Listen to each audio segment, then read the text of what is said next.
তো বন্ধুরা এখন আমি রিভিউ করবো দি রাজা সাপ মুভির ট্রেলারটা নিয়ে। তারা কালকে আর একটা ট্রেলার রিলিজ করে দেওয়া হয়েছে, ফাইনাল ট্রেলার এটা। তো ট্রেলারটা কেমন হচ্ছে সেটা আলোচনা করবো তোমাদের সাথে। ট্রেলারটা আমার কাছে কেমন লাগছে বা আগের ট্রেলার থেকে এই ট্রেলারটা কেমন হয়েছে। তো আমরা আগের ট্রেলারটার কথা যদি বলি, সেখানে বহুত ভিএফএক্সের কমি ছিল। সেখানে প্রবাসকে বেশি দেখানো হয়েছিল বা লাভ স্টোরি, তারপর হলো হরর সিন, কমেডি সিন বেশি দেখাইছে। কিন্তু আগের ট্রেলার থেকে এই ট্রেলারটা অনেক ভালো হয়েছে, খুব সুন্দর হয়েছে। আর আগের থেকে তারা বহুত ইমপ্রুভ করছে এই ট্রেলারটার ভিতরে ভিএফএক্সে। তো কিছু কিছু জায়গাতে ভিএফএক্স এখনো কমই আছে। যেমন আগে আহ, তোমার love story, comedy, horror scene দেখাইছে, কিন্তু এবার সেগুলো একদমই নাই, মানে খুবই কম। লাভ স্টোরিটা একদমই নাই, হরর সিন কমেডি সিনটা অল্প স্বল্প আছে। তো এবার ট্রেলারটার কথা যদি বলি, 3 মিনিট 12 সেকেন্ডের ট্রেলার ছাড়ছে। তো এই ট্রেলারটা আমার কাছে কেমন লাগছে যদি বলি, আমার কাছে এই ট্রেলারটা এবার খুবই ভালো লাগছে। 4-5 বার দেখছি আমি ট্রেলারটা, অসাধারণ একটা ট্রেলার। ট্রেলারটা ফুল সাউন্ডে দেখবে মজাটা ডবল পাবে, কারণ সেখানে যেভাবে এস্থামানের যে বিজিএম সাউন্ড আছে তার সেই খুব ভালোভাবে কাজ করছে। ট্রেলারটা দেখলে মজা পায়, একটার পর একটা বিজিএম বাজতেইছে নতুন নতুন। তো এই ট্রেলারটা শুরুতে দেখায় প্রভাসকে, সে তার ঠাকুমাকে বলে যে ঠাকুমা তুমি সব কিছুই ভুলে যাও, কিন্তু এই লোকটার কথা বলো না কেন। তো তো এই লোকটা কে? তার মানে সঞ্জয় দত্তর কথা কইতেছে, তার মানে সঞ্জয় দত্ত প্রভাসের দাদু হবো। আর তার ঠাকুমা আর নাতি, মানে সম্পূর্ণ মুভির কাহিনীটা ঠাকুমা দাদু নাতির ভিতরেই চলবো আর কি। তো তার দাদু একটা তান্ত্রিক ছিল। তো সে কিসের জন্য বা কিভাবে বা কি হয়েছে সেটা আমরা মুভি দেখলে বুঝতে পারবো। তো তার যে ঠাকুমা আছে, ঠাকুমা আগে একটা রানী ছিল। তো সেখান থেকে কেন তারা গরিব হইলো, সেটা কিন্তু আমরা মুভি দেখলে বুঝবো, সেরকম বোঝা যাইতেছে আর কি। তো প্রভাসকে দেখায় যে সে একটা মহলে যায়, সেখানে যায় বলে এ কানাগরাজ, তোর সাথে আমার দেখা করা খুব ইচ্ছা। তার মানে তার দাদুর কথা কইতেছে।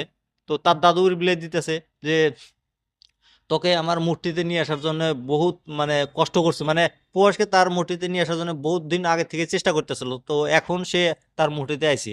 তো আর একদিকে বলতেছে এই মহলে আসা যায় কিন্তু যাওয়া যায় না তার দাদুর অনুমতি ছাড়া। তো এমনই ভাবে আর কি দেখাইতেছে ট্রেলারটা।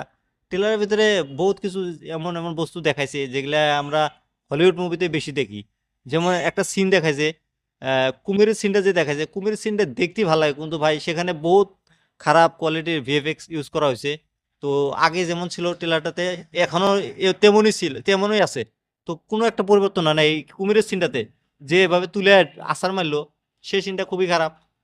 আর একটা সিন আছে, তোকে কুয়ার ভিতরে মানে তপস্যা করতেছে, সেখানে একটা পিচাস আছে জিবা বাগের রক্ত খাইতেছে, সেই সিনটা দেখতে ভালো লাগে, কিন্তু সেখানেও ভিএফএক্স এর কমই আছে।